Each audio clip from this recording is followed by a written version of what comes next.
Max, and welcome to the Cardano Community Podcast. Today, we have as guest Ken McCullough, a Cardano community member who is also known as Clumsy Saint, and who is deeply involved in most community discussions on the Cardano Reddits. Welcome to the show, Clumsy. Thanks for having me. So, let's start by introducing yourself to the audience. My real name is Ken McCullough, and I'm Clumsy Saint on the Cardano subreddit. I'm a business owner. I run a small renewable energy company, and I also front a rock group called Revolution Engine. Okay. Yeah, just for the audience, we just recorded it just before, but there was a problem with the recording, so yeah, for you to know. Regarding the shell incentivized testnets, I saw a lot of your comments on Reddit about the testnets and how it is a testnet and that you shouldn't expect a lot from it. What are your thoughts about the current shell testnets? What are you happy about? What are you not happy about? What should be solved? I'm happy that I'm getting free money.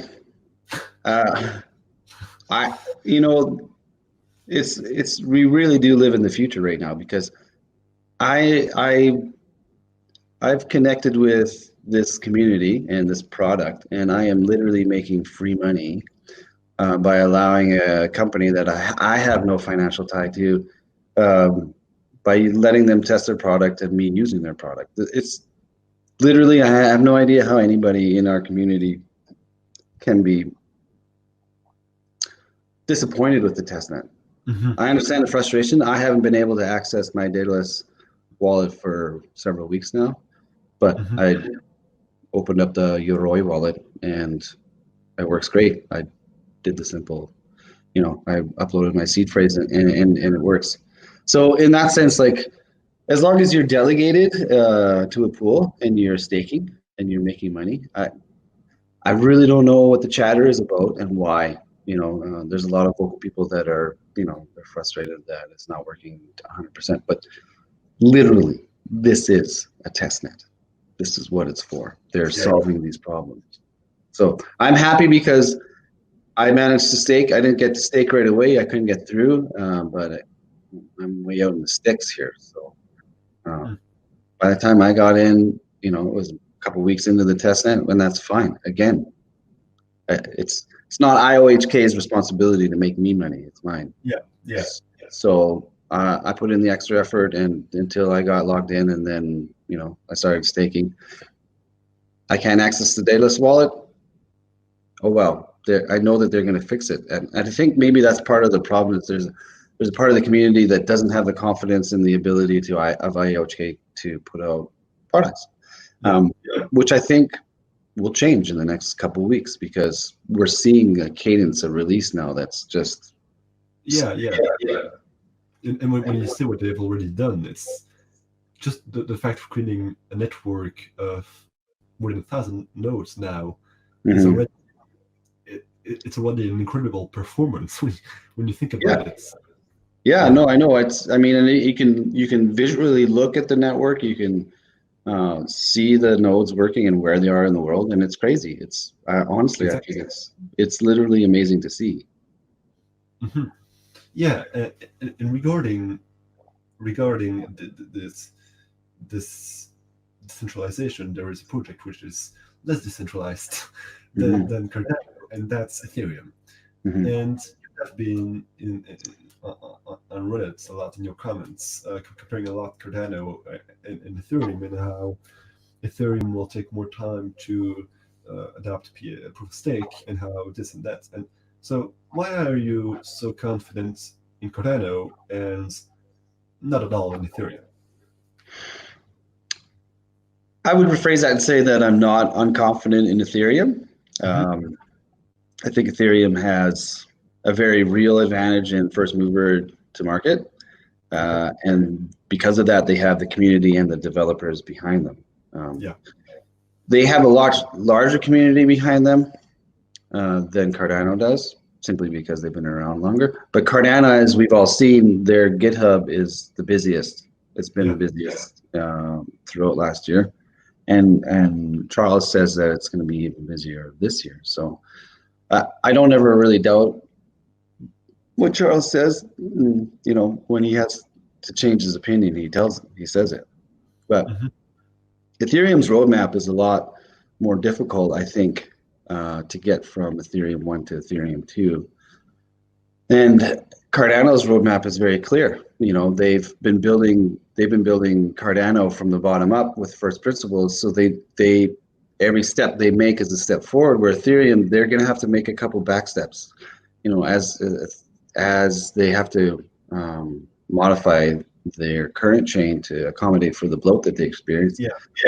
That's going to change and add work as they do that, because the smart contracts, the legacy smart contracts that are on there are in danger of being broken. You know, so as the Ethereum chain becomes more bloated over time, they really need to move off of Ethereum 1 onto Ethereum 2. So that adds that level of pressure where they need it to go. They need it to move. So from reading the Ethereum blog, they don't even know exactly how they're going to move forward. They don't even know what decisions they're making. They think that have to make, because there's nothing really wrong with the chain, with Ethereum. It's proof of work, which they're moving away from. Stake. And they're going into proof of stake, right? So, but there's nothing wrong with the way that they built the chain, other than the fact that it has too much information, and it's getting more and more information every day. So they have to trim that down as they go. So that adds a lot of complication as they move forward. So they have more developers, yes, but they need those developers also to maintain what they have, right?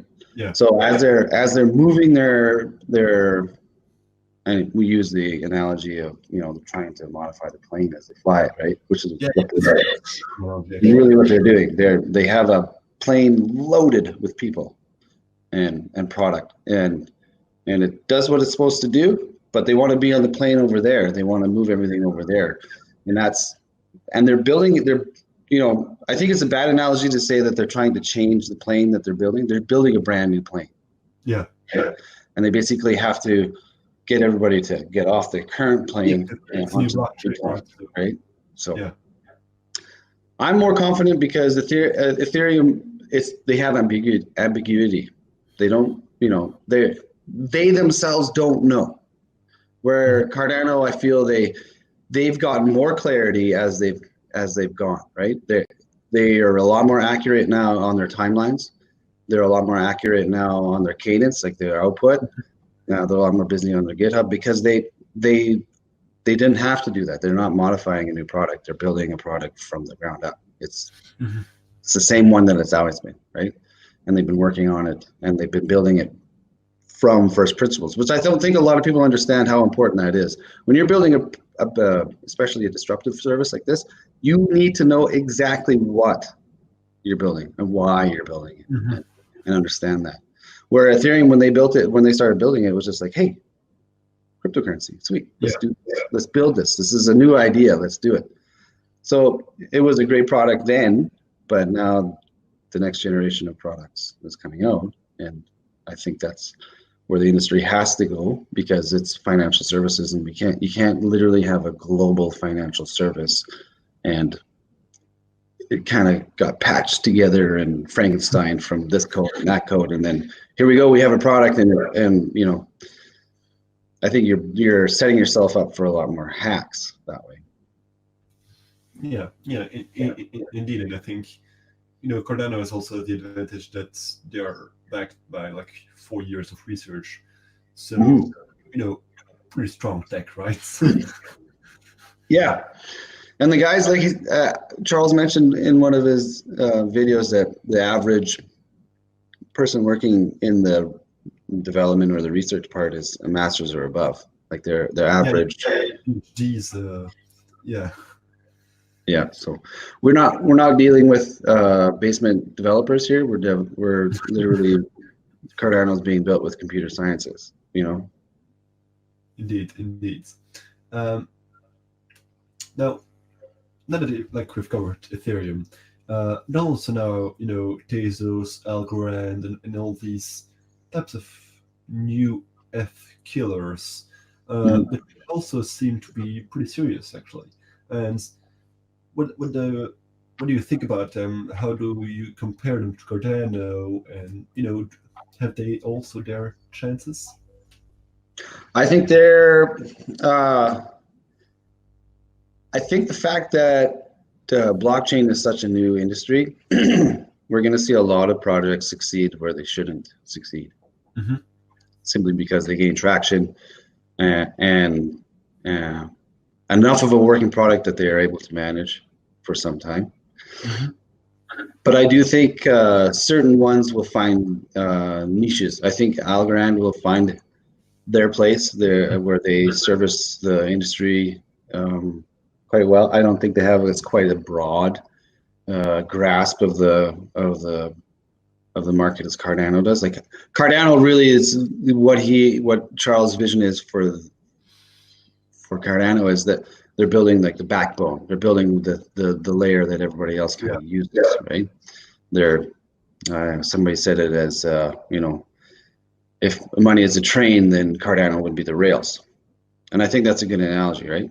Because all these other products are going to need a common ground to operate on. And I think that's what Cardano is going to be. But I think what really defines the actual success of each product is the amount of decentralization. Tezos, you need 8,000 of their tokens to stake. Ethereum, you need 32 of their tokens. So join a pool is taken on Ethereum. There's some system, I guess. Sorry, say that again. You broke up. You can also stake them in a pool on Ethereum. Right. If you pool your tokens together. Yeah. And then stake. Basically. Right. Then you're at the vulnerability of the other people you're pooling with Ethereum.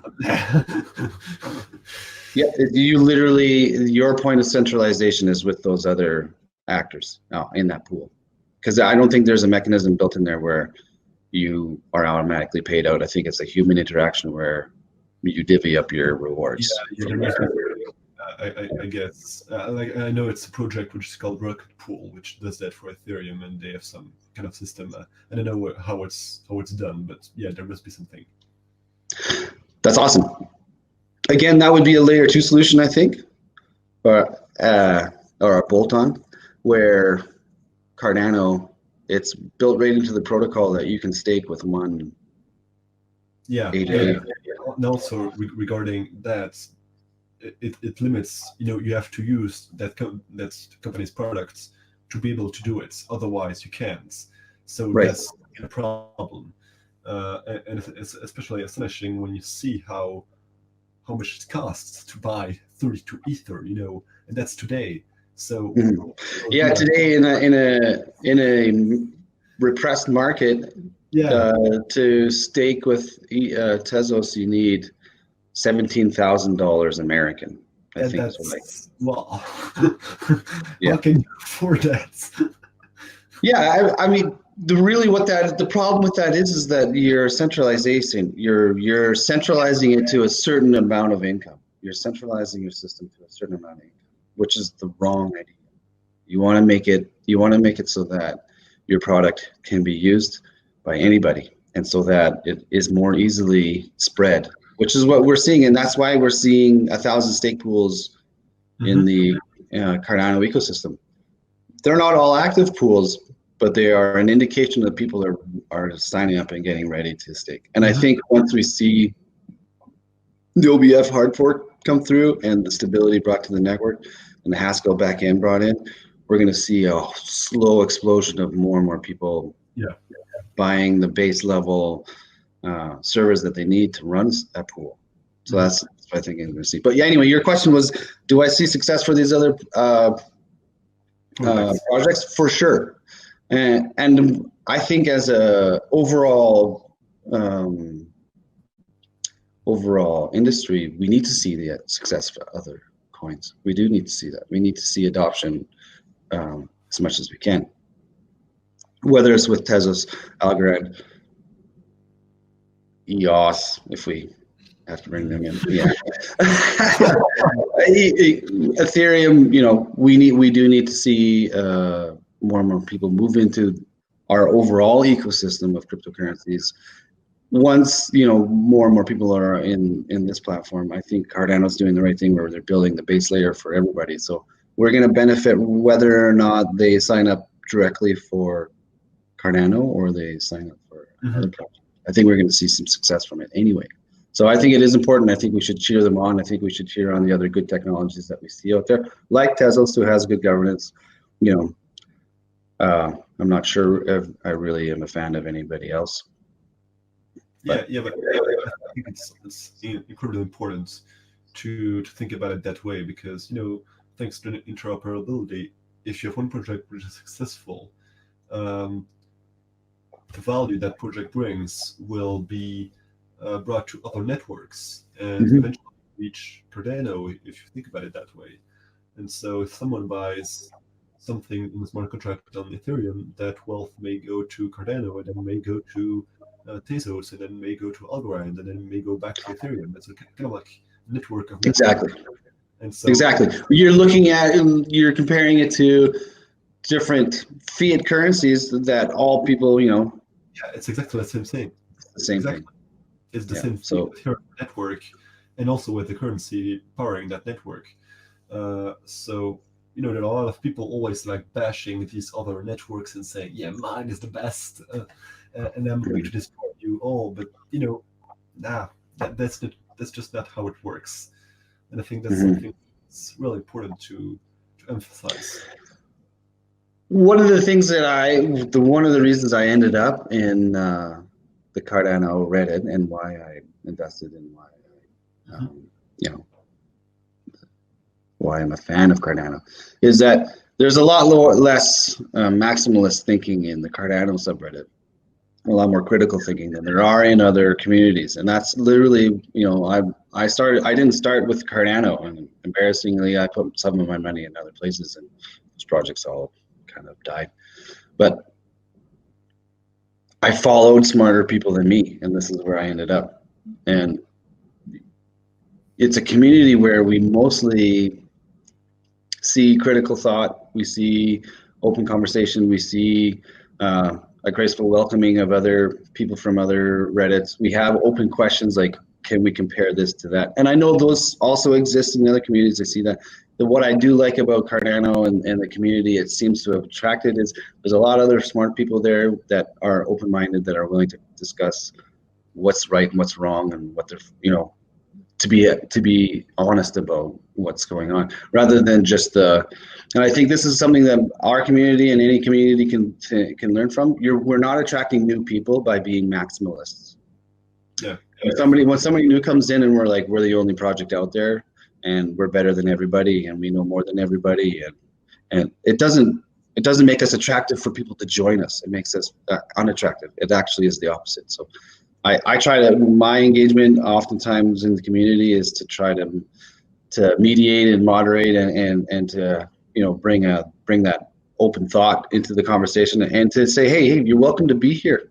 Come join our community. Like, thanks for dropping in, even though a lot of the comments are trolling or negative about Cardano, or especially uneducated. The best thing that we can do as a community is just be graceful, welcoming, and educating.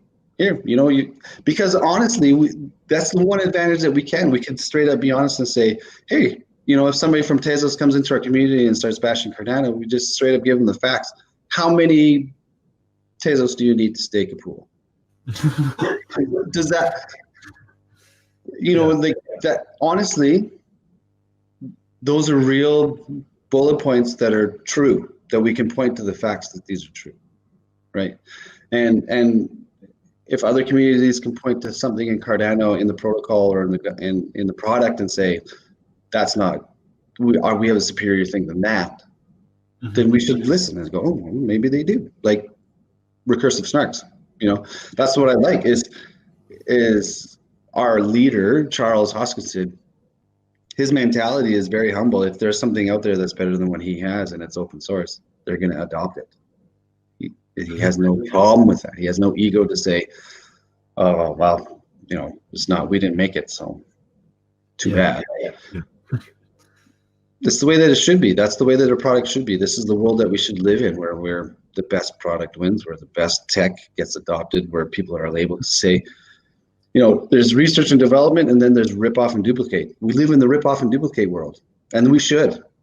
The better teams should build better products, and they should have better ideas. And as a overall humanity, we're all going to benefit from that mentality. Yeah, I fully agree with that, and I think that the idea of maximalism is really a really bad idea. Actually, it's maximalism. You see it more. You see it in different communities more. Bitcoin, you've got them, and the reason they are the way that they are is because they're betting on a market. They're not betting on technology.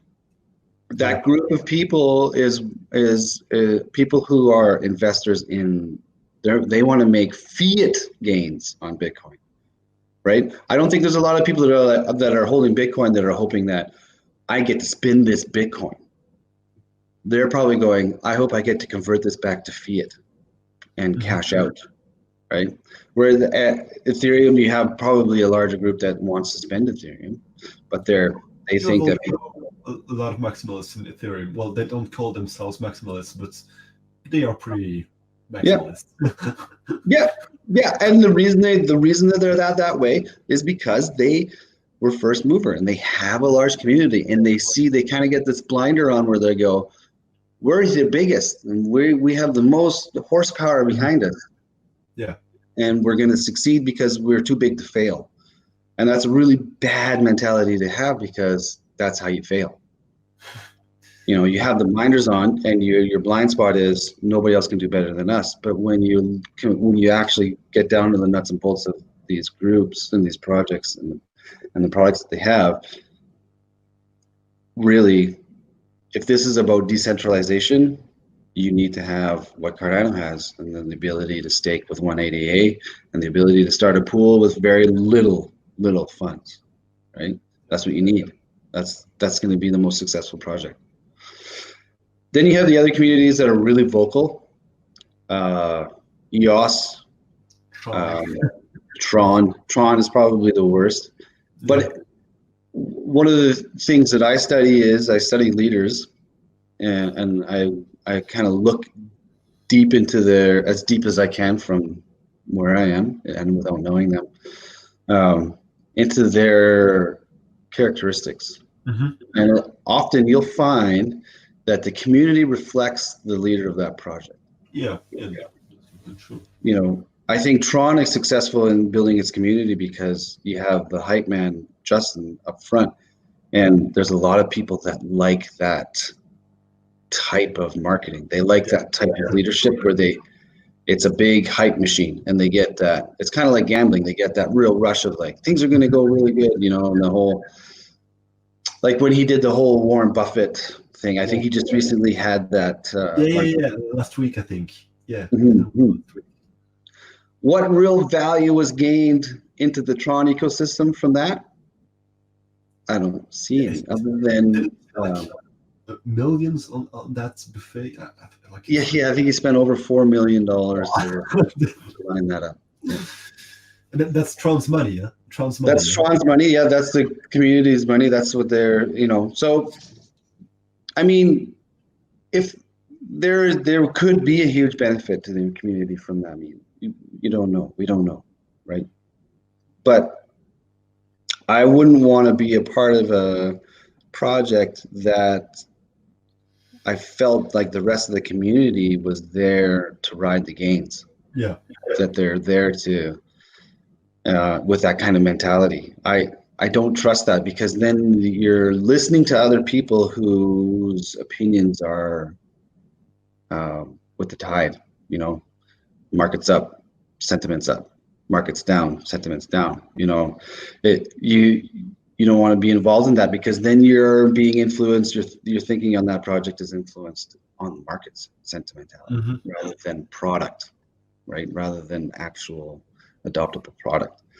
You know, Justin's a hype man, so you got this community of hype people, and that they graduate to that because they literally are attracted to that. You've got EOS, where Charles talks about Dan in his videos, how he likes to build it really fast and then fix it as they go, and you can see that in the build out of EOS itself, right? It's a half-baked idea of having these 21 block producers that run the whole thing, and then some sort of social voting mechanism to keep them honest. The cartels that are happening in the EOS community are already happening, and they're not even worth anything yet. As the economics change, as that community grows, as that product grows, as adoption happens for them, it's going to get more and more difficult for them to manage that dysfunction within the protocol, right? And you can see Dan Larimer, he's putting out these proposed fixes, and he's, you know, it's this. So it's true. You see a community of people who bought into this half-baked idea that they can fix it as they go because they have enough money. And I wouldn't want to be there either, because then you're constantly looking at your six, trying to figure out where are my problems.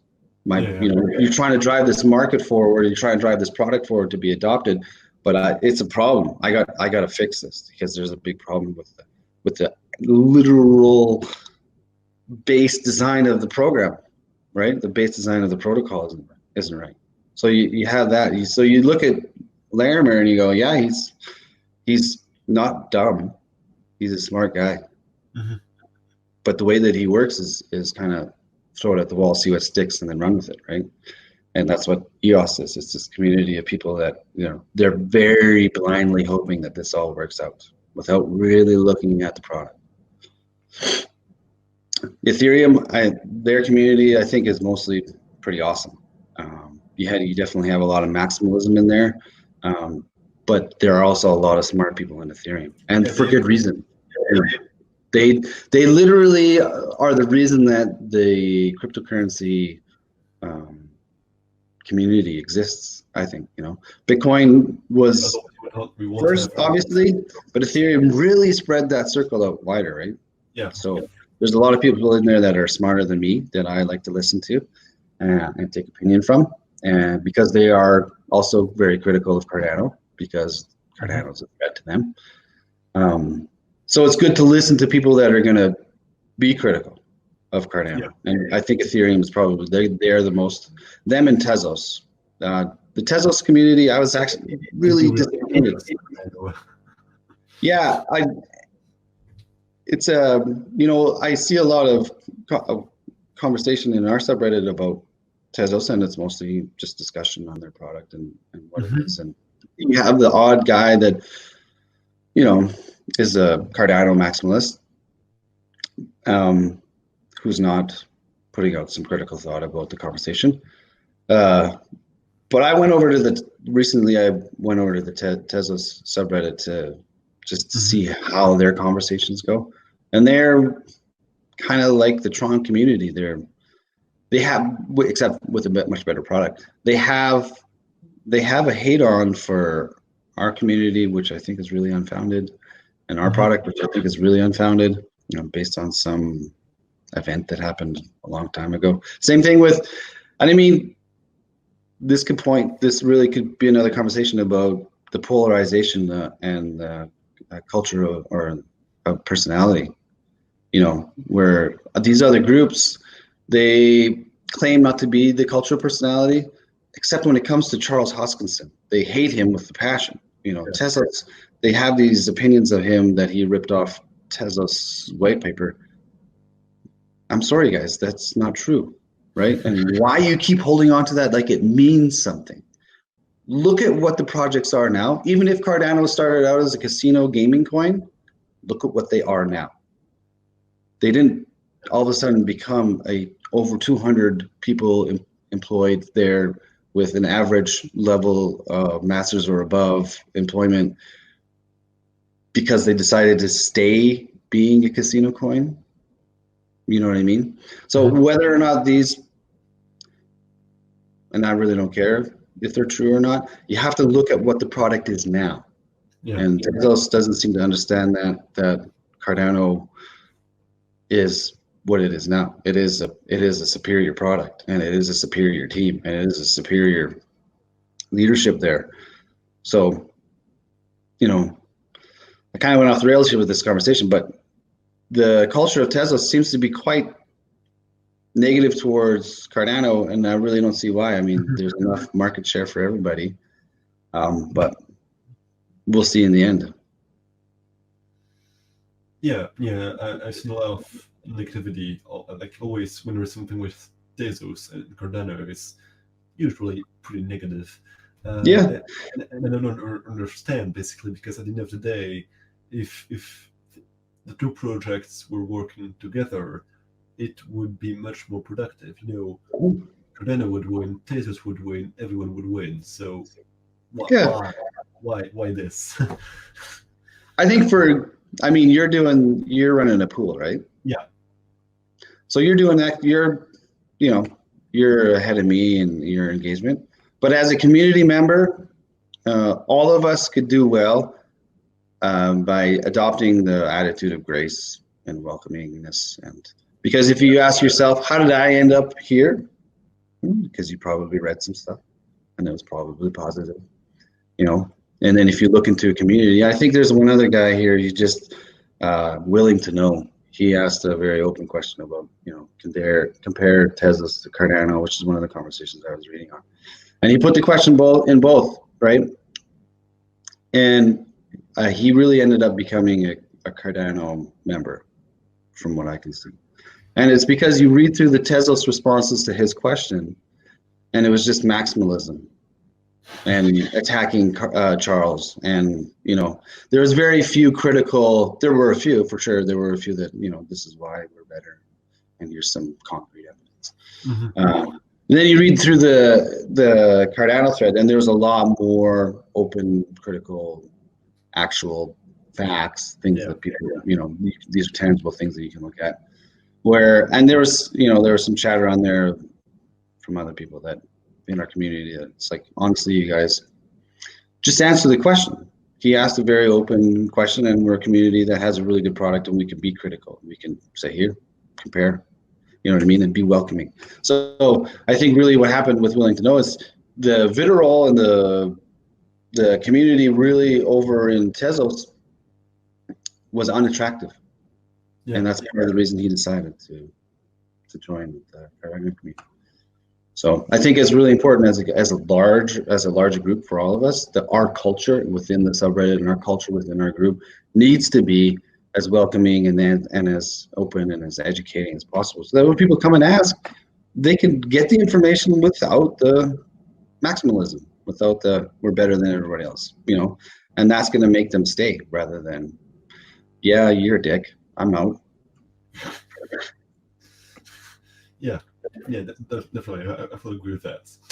So it seems like you're very passionate about Charles Hoskinson.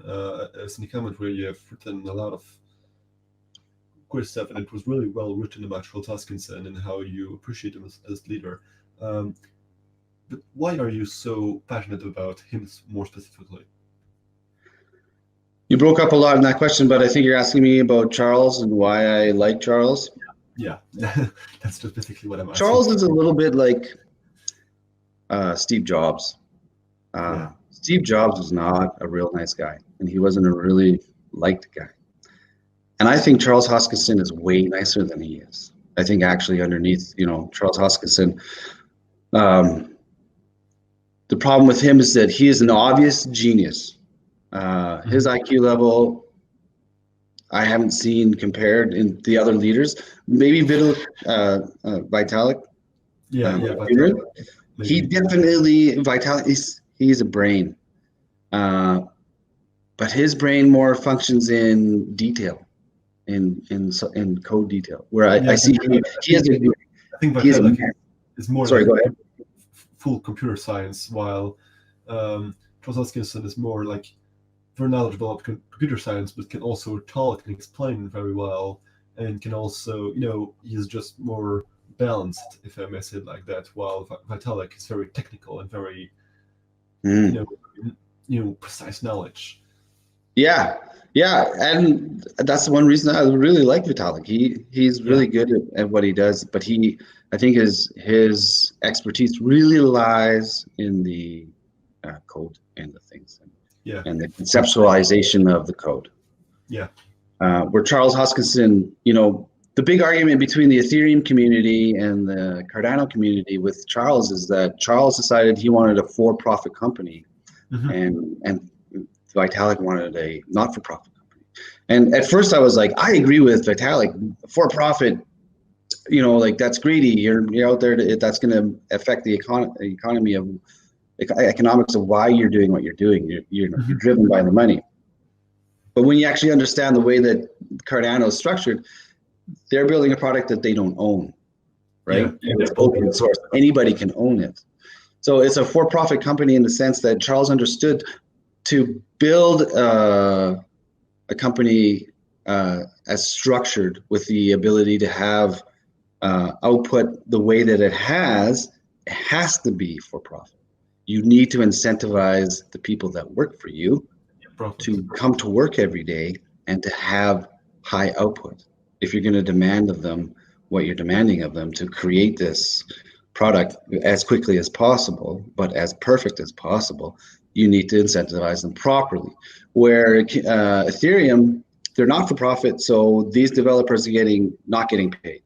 And if you follow any of the developers from the Ethereum group, like Bob Summerwell, I don't know if you follow him on Twitter. He used to be in the Ethereum ecosystem. He's now over at Ethereum Classic.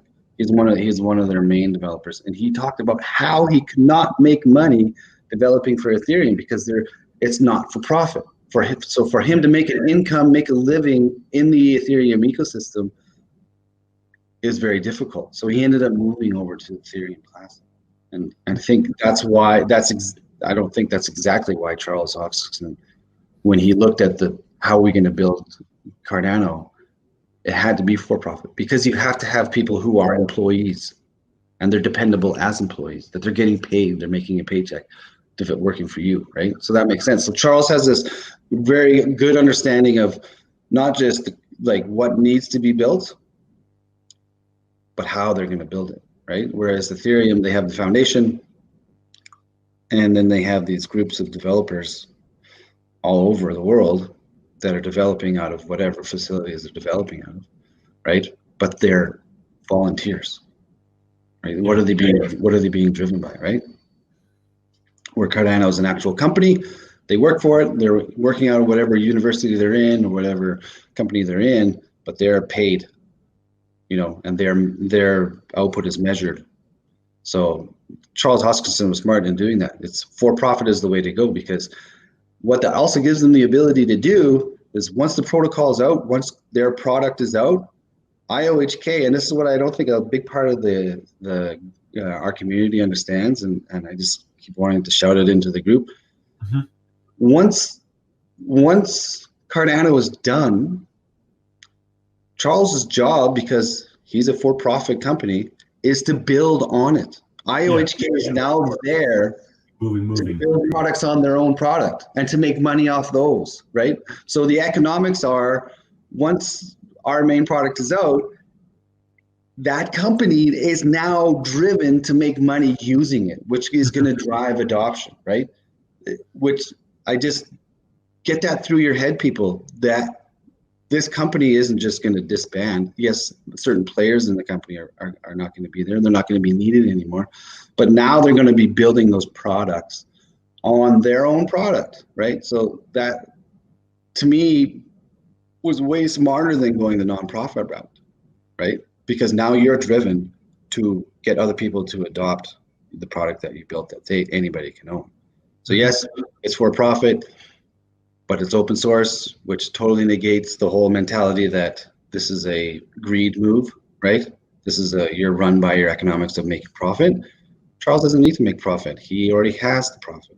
The way that he is going to make his profit on Cardano is by getting people to adopt it through other products built on top of it, right? So That, to me, that's one of the big reasons I really enjoy Charles. The way that he has built it is he thought right from the beginning, how are they going to accomplish what they need to accomplish? Not just this is the product, this is how well it's going to be built. That's all there as well. Like best in class, what are the first principles and everything down to the feature sets that are going to be added to the wallet and to the product. But then how are they going to accomplish it on the roadmap? How are they going to make that happen? How are they going to, you know what I mean? Like he has a full understanding of, and you can tell he does. He has a full understanding when he's talking about it. He can talk from, okay, we have marketing, and we have our research, and we have this, and these are all tied together, right? Yeah. And these are the verticals here, and these are the silos here for this, and this is, you know what I mean? Like he is a he's built it so that he is the quarterback. He's not the one writing the code. He's not the one, door-to-door sales. He is the quarterback. He is getting the information, driving the teams where they need to go, and building the company the way it needs to be built so that it can be successful. That's why I like Charles. He struggles sometimes with trolls, but I think actually we all saw a big switch with Charles. And I think last year, remember when he went on his vacation? Yeah. He took that vacation and he came back and he literally changed. And I don't know if everybody noticed it, but there was a change in his character where he was happy and he was content. And I don't know if that was something that happened there, or he came to some sort of realization, or if I don't know what it was. It's either something changed in his interior, or he became more confident in the product. But something did happen, and trolls stopped bothering him. Okay, thank you very much, Clumsy, for coming on the show. It was a pleasure talking to you. For the audience, thank you for listening to these episodes, and stay tuned for the next week's episodes. Bye.